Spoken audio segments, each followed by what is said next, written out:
Heart, treasure, and man. By heart, what we're meaning is, and you've heard this many times before, what it is that a person, it's where his morals, his values, his principles, all are founded within. It is that part of man who reasons and comes to an understanding of right and wrong and holds to the thing that he values most, which for us as Christians is supposed to be that thing which is good. Treasure means something that we hold as valuable, something we see the precious commodity that's attached to it. We see it as something that ought to be preserved and protected and something that should be esteemed highly and sought after because of its great value. And obviously a man, what we're talking about is just mankind in general, that each and every person has the ability to be either good or bad. And it's going to come down to the decisions that we make. And so in this verse, some of the context that is there is that Jesus in Matthew chapter 12 has already had several different conflicts. But here earlier in Matthew 12, he heals this man who's demon-possessed. And when that happens, there are those who accuse Jesus of casting this demon out, this evil spirit out, by the power of Beelzebub, the ruler of the demons. And so Jesus is letting them know, look, you can say a lot of evil and bad things about me, and there's still time for you to make that right. But when the Holy Spirit comes and you speak against him, there is no forgiveness of that, because that is your last opportunity. And so what Jesus begins this context with is this: either make the tree good or make it bad. Either make the fruit good or the fruit bad. Make a decision. Make a decision. Am I good or am I bad? I've cast out a demon, and a house divided against itself cannot stand. I've cast out a demon. Now, is that something that an evil person could do, or is that something that only a good person can do? And so if I am a good person, that means that there are good things within me. So make a decision. Either make the tree good or the tree bad. What am I? You need to be aware of something, Jesus tells them. You're going to be judged by the things that you say, because the things that you say are the things that come out from within you, and they reveal the kind of heart that you have. So either make the tree good or make it bad, but quit pretending, because God is not fooled by it, and at the end of the day, man's not fooled by it, because you can call yourself good all day long, but if the things that you speak are evil, it's because you are evil. That's a hard lesson, and it's one that's very, very difficult for us. And so we need to understand what is actually meant by having a good heart. A tree is known by its fruit. And so if we have a good heart, that's going to be something that's going to be clearly evident to other people. In other words, we don't have to go by some of the common excuses that are sometimes made, because there is a common excuse that is made for a lot of people. I know what they did was bad. I know what they did caused division. I know what they did caused hurt. I know what they did was wrong. I know what they did had all these different things attached to it that we view as being so horrible. However, they have a good heart. That is the devil's lie. Plain and simple. That is the devil's lie. And so it doesn't matter what a person is doing out in the world around us, or even when we as Christians partake in certain activities. If it is something that is evil, we have to understand where that came from. There is something evil within us. As Gary was talking about in this class about missing the mark, it is the idea, yes, that you have missed the mark that God has given to you, but also understand this part of it. You hit what you're aiming at. If that arrow misses the mark, it's because the arrow was pointed in the wrong direction and at the wrong point. They may have intended to hit the target. They may have seen the target. It may have been that they wanted to hit the target, but there was something that was fundamentally wrong in that. And there were some changes that need to be made so that the next arrow does hit its mark. A good heart is not something that's gained accidentally, because a man's heart is determined by the things that he holds most valuable. If we are not holding as the most valuable of everything in the world those things of the Spirit, we're going to always miss that mark. In Romans 8, verses 5 through 8, for those who live according to the flesh set their minds on the things of the flesh. This is what their heart is set upon. The reason they participate in some of these activities is because that's what they're aiming at. That's what they want. That's what they see, and that's what their heart is filled with.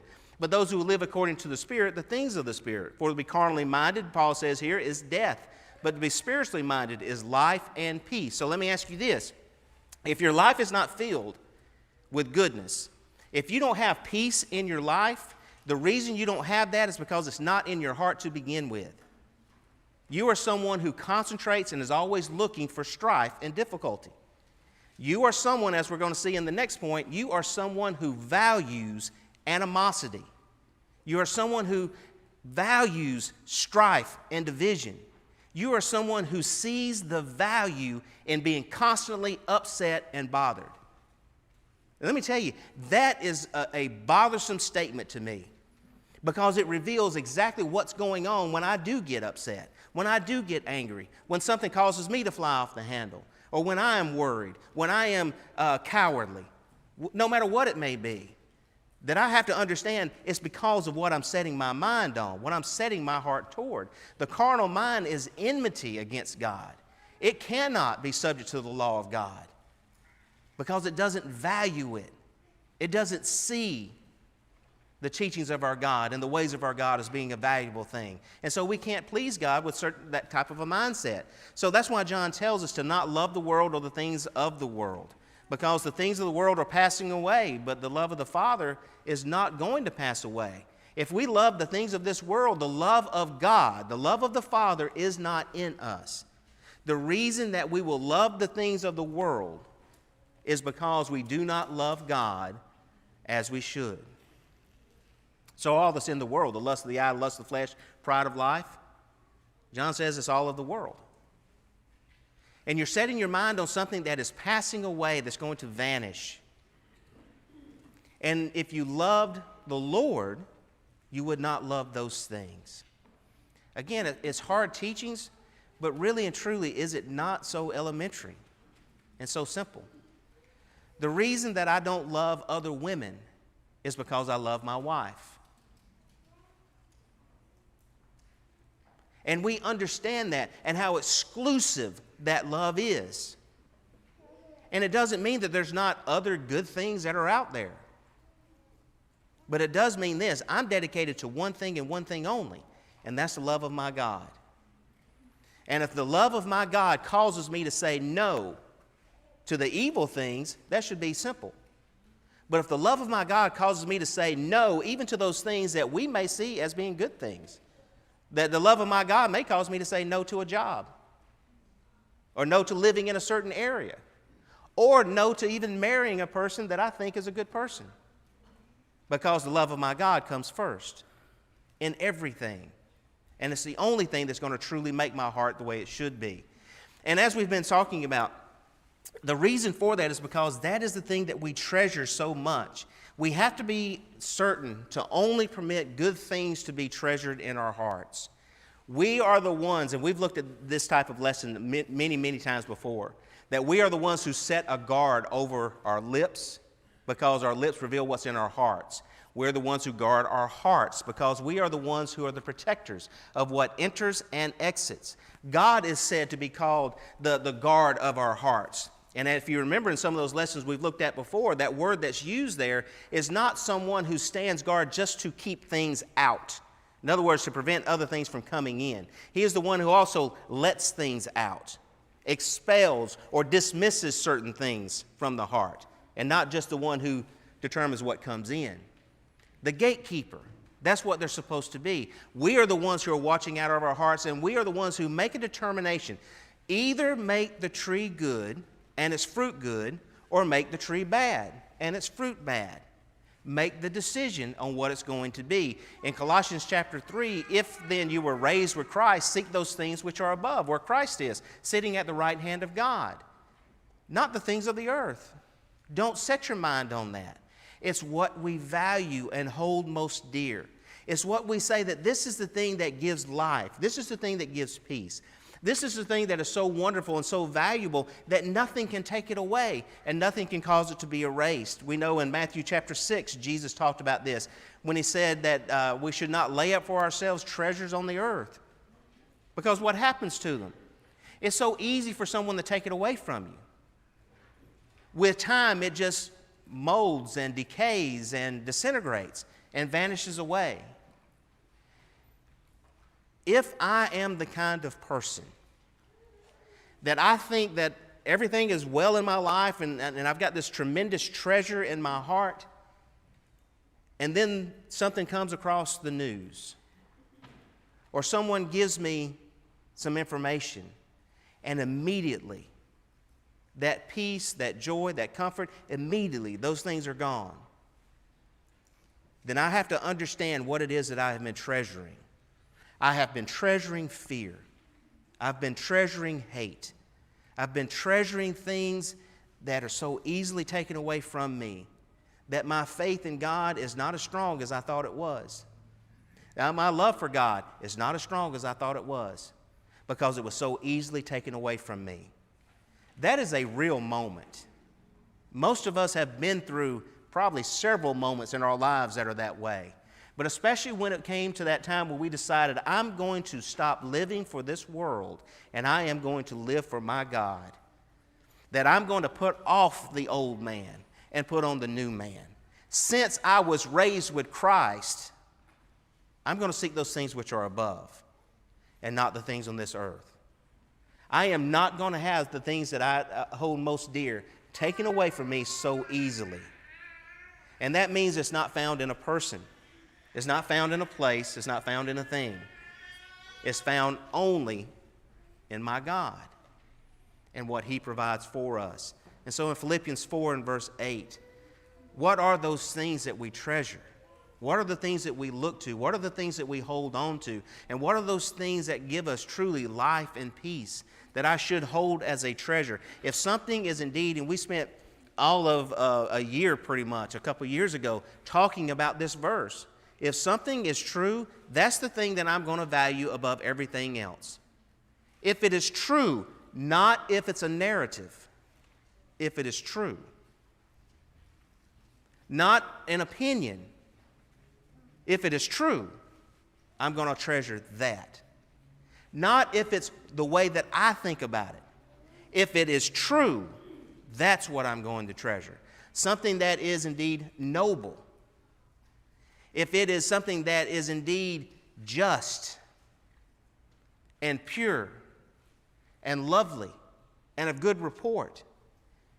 And the definitions of those words have nothing to do with how this world describes any of those things.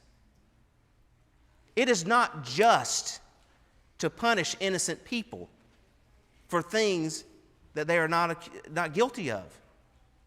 It is not good and it's not just to let the guilty go because they had a good reason for doing it. None of those things are true, and none of those things are noble. They are not lovely. There is nothing about that that's attractive. That's not something that people can speak good about and wonderful about and tell their children, this is the way you should behave. The reason evil people do evil things is because they do not treasure those things that we're talking about. They do not meditate upon these things. These are not the things that they speak about within their own hearts. And brethren, if we want to be, as we're looking at in this quarter, the people who hold seriously the idea that God hates that which is evil and He loves what is good. If we're going to be reciting Matthew 12:35 this month about a good man who has a good heart because he's treasured good things and he's able to bring forth good things from that heart, we need to realize how serious that is. It was within the context of Jesus being accused of casting out demons and Jesus letting people know, this is your last opportunity. You need to make a decision about what kind of person you're going to be. So what does it mean to be a good man then?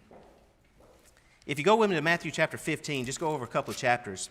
Jesus again has a confrontation in Matthew 15 with the scribes and the Pharisees. And I want us to work our way through the context down to verse 19, verses 18 and 19 especially. The scribes and the Pharisees who were in Jerusalem, they came to see Jesus. One of the things that immediately strikes me is that these were scribes and Pharisees from another place, and they apparently came to Jesus just to make this accusation. Why is it that your disciples are not washing their hands the way that they should, according to the tradition that had been given down to them?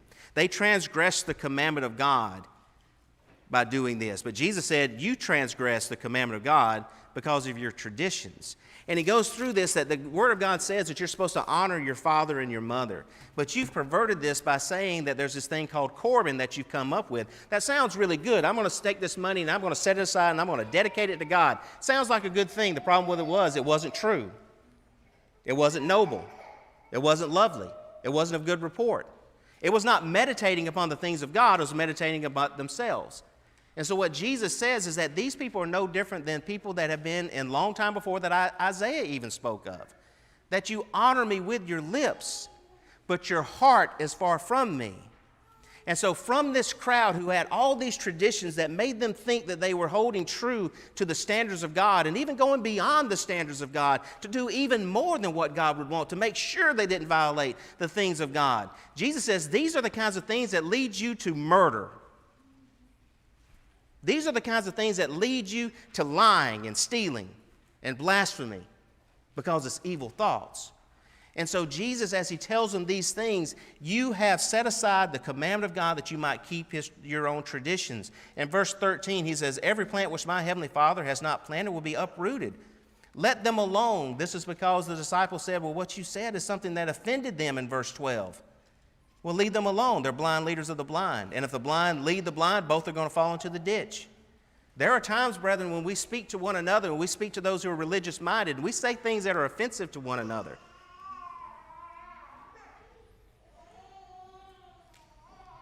That are offensive to each other. They hurt our feelings. They make us feel real bad. But until we come to the realization that what it is that I'm treasuring in my heart is something that causes me to stumble, is something that God did not plant, and if that is what is in the heart of my brother or sister, it behooves me to offend you in that. To be blunt enough to let you know God did not plant that in your heart. Your parents did. Your spouse did. The place you work did. The environment you live in did. Your hardships did. Your wealth did. But God did not plant it there. That came from somewhere else. Truth be known, the one who planted it there was Satan. And until we face it, until we start treasuring something more, we're not going to change. And we keep making the same mistakes over and over again. It's in that same context that Peter then says in verse 15, explain that parable to us.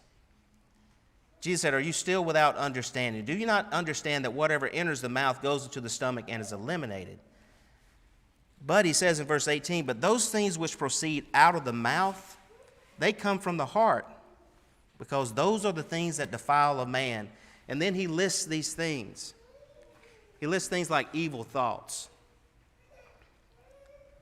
Evil thoughts. You remember in Genesis chapter 6 that God destroyed the world because every thought of the imagination of a man's heart was what? Evil continually. He could not think anything but evil. And the reason being is because that was what was in his heart. From this kind of heart proceeds murder. Murder. Really, from having a tradition like Corbin, it would cause us to commit murder? Yeah, because your heart is that evil. If you're willing to set aside what God says about worship to Him, you're also willing to set aside the value of human life. And you're willing to say to someone else that he is a fool when they were created in the same image of God as you were. From this kind of heart is someone where adultery and fornication come from. Sexual sins come from the same place. We're told in Matthew chapter 5, verses 27 and 28, that we're not to even look upon a woman to lust after her, because you've already committed adultery with her. Where? In your heart. You know, the only thing that's lacking, if this is something that you're suffering with, that evil heart that's within you, if you're suffering from that, you know what you're lacking? Opportunity. And what Jesus is saying is that given the opportunity, you would do it because your heart's already there. You already treasure it. You already see the value in it. You already want that and desire that. And given the opportunity, you do it. Jesus lists things like theft. Proverbs chapter 1, verses 10 through 19, the wise man is telling his son, when sinners come to entice you, don't consent with them. When they say to you, let us rob and steal, Let us have one purse. Don't go in with them. He lets them know that surely in the sight of the bird, the snare is set, and he's not going to be stupid enough to stick his foot in the snare that you just set. So why would you consent with these people to do these things? And as Gary's been pointing out in the class, something that is a very strong lesson. And don't say you approve of it. You see people doing evil things in the world all around you. Why would you approve of it? This is what Jesus says, because your heart's evil. You value it. Given the opportunity, you do the same thing they were doing. That's where it hurts so much. And that's where it's supposed to hurt so much. And that's why it drives home the point that God makes. I hate that which is evil.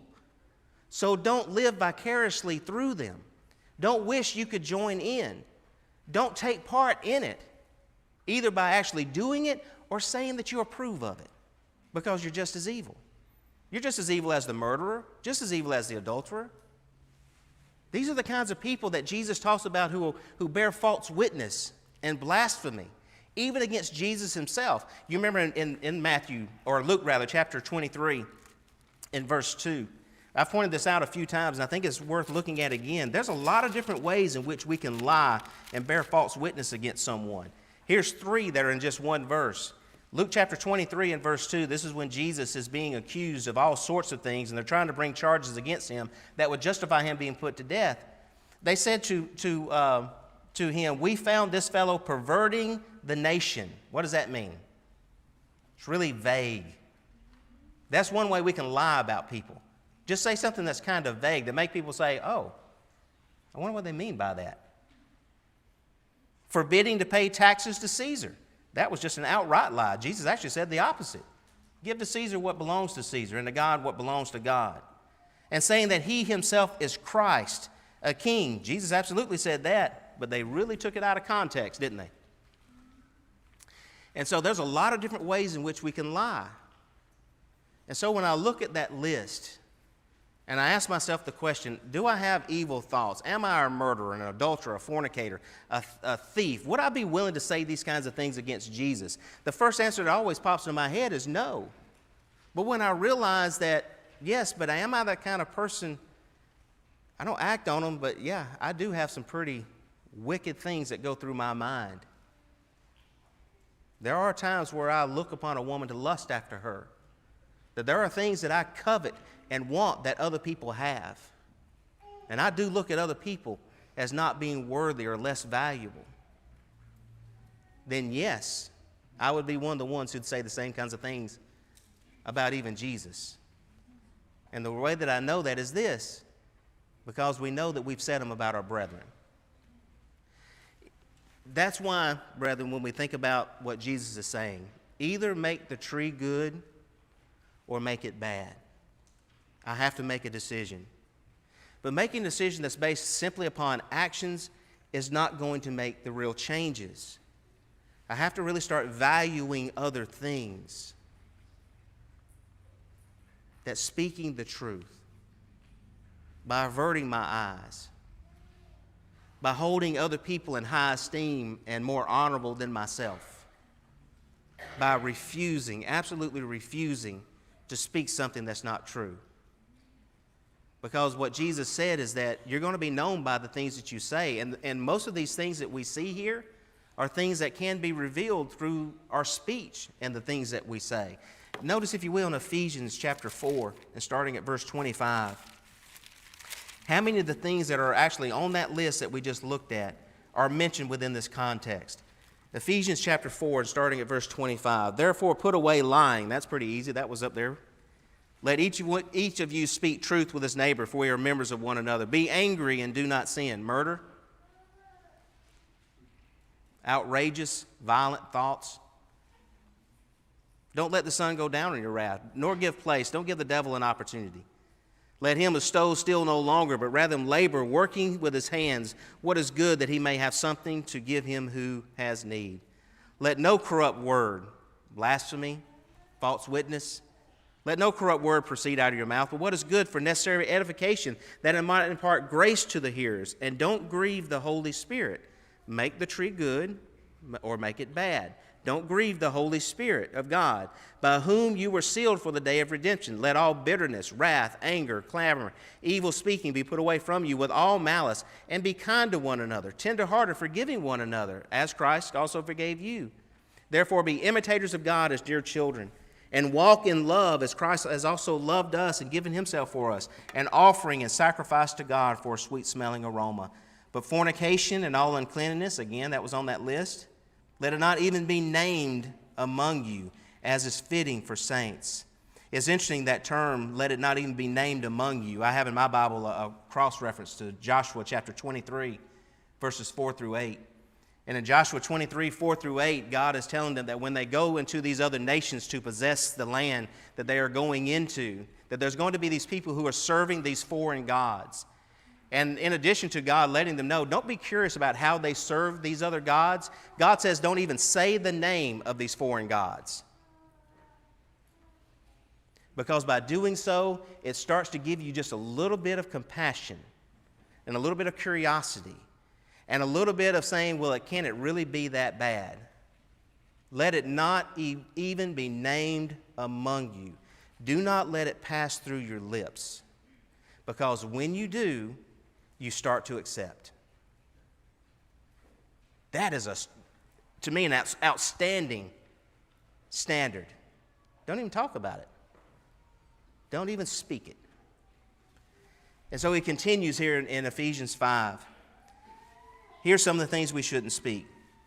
Filthiness, foolish talking, coarse jesting.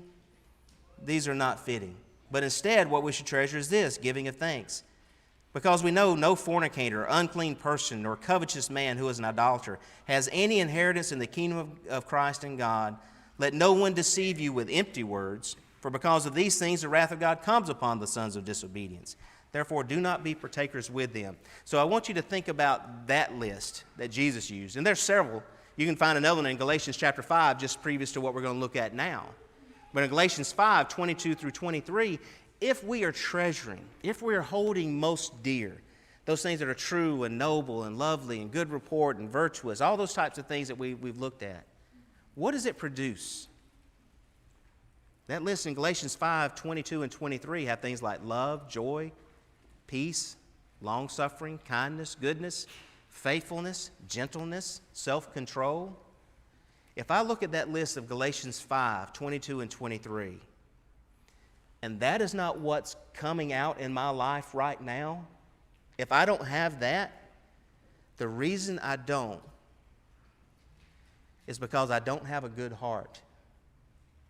And the reason I don't have a good heart is because I don't see the value in being loving, in being kind, and being long-suffering. I don't really want peace. I want other things. Faithfulness. That just means showing up for services every now and then. Gentleness.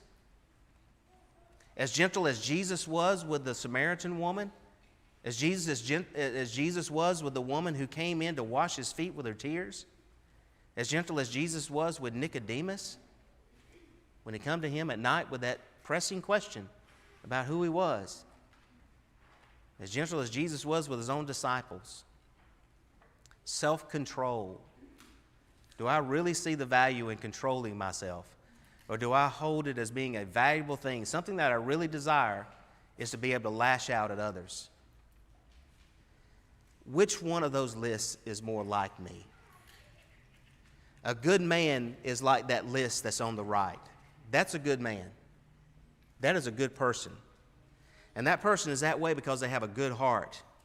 And they have a heart that's that good because they have treasured and hold in high esteem. And the thing that is first and foremost, and the thing that they talk about when they wake up at night with themselves, the thing when they look in their mirror and they say, okay, why am I missing the mark? The reason I'm missing the mark is because my fundamentals are off.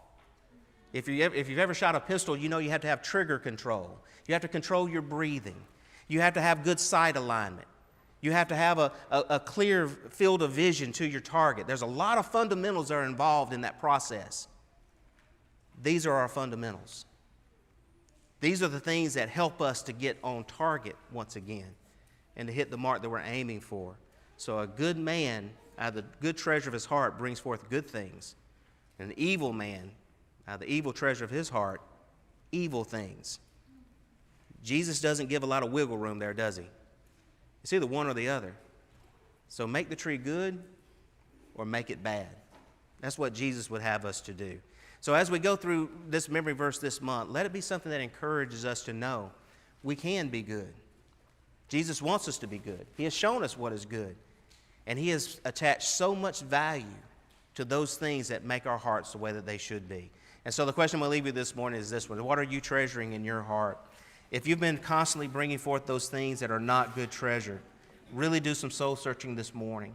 And if there's something that we can do either this morning by praying for you, by helping you to obey the gospel, or if you need to sit down and have a Bible study about some of these things, let that be known. That's what we're here for, and that's what we're supposed to be encouraging one another toward. So if we can help you in any way this morning, won't you please come as together we stand and sing.